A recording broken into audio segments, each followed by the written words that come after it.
जय झूलेलाल। मुंहिंजे चैनल सिंध समाज ते तव्हां सभिनि जो स्वागत आहे। पंहिंजी मिठड़ी ॿोली सिंधीअ में मां तव्हां सां गॾु शेयर कंदी आहियां कुझु सिंधी कथाऊं, सिंधी भॼन, कुझु सिंधी रेसिपियूं ऐं दादीअ जा घरेलू नुस्ख़ा। अॼु मां तव्हां सां गॾु वैसाख मास जी कथा जो अध्याय 5 शेयर पई कयां। तव्हां मुंहिंजे चैनल ते नया हुजो त चैनल खे सब्सक्राइब कयो ऐं पंहिंजे सिंधी भाउरनि भेनरुनि सां गॾु कथाउनि खे शेयर बि कयो। वैसाख मास जी कथा अध्याय 5। नारद जी चवण लॻो त हे राजा, वैसाख मास सभु धर्म तप ऐं मासनि में सभिनि खां उत्तम आहे।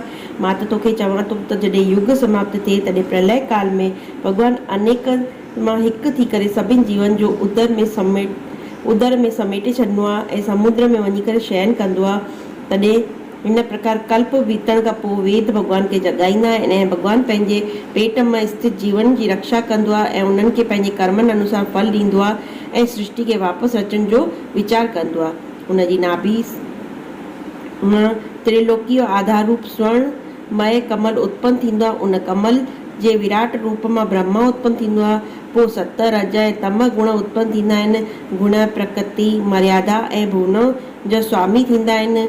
पोइ वर्णाश्रम जो विभाग ऐं धर्म जी कल्पना कंदे उहे वेद मंत्र स्मृति पुराण ऐं इतिहास रचजंदो आहे। इन जा प्रवर्तक ऋषि थींदा आहिनि ऐं उन्हनि खे उहो भॻवानु ई उत्पन्न कंदो आहे।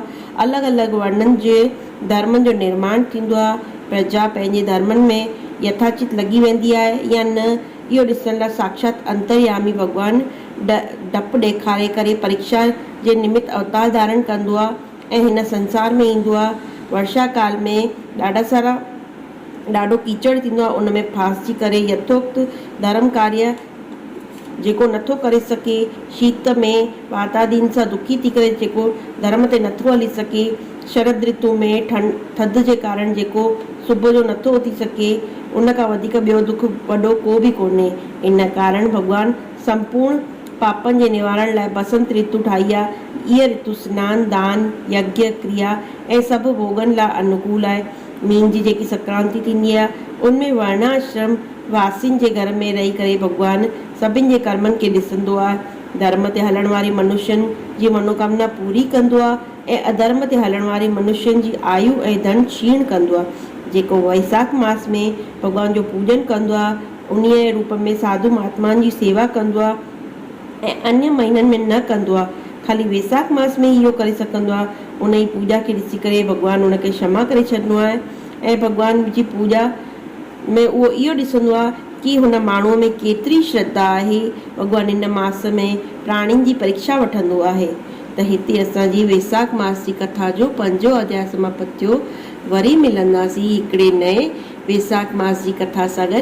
तेसि ताईं तव्हां सभिनि सिंधियुनि भाउरनि भेनरुनि खे जय झूलेलाल, जय श्री कृष्ण।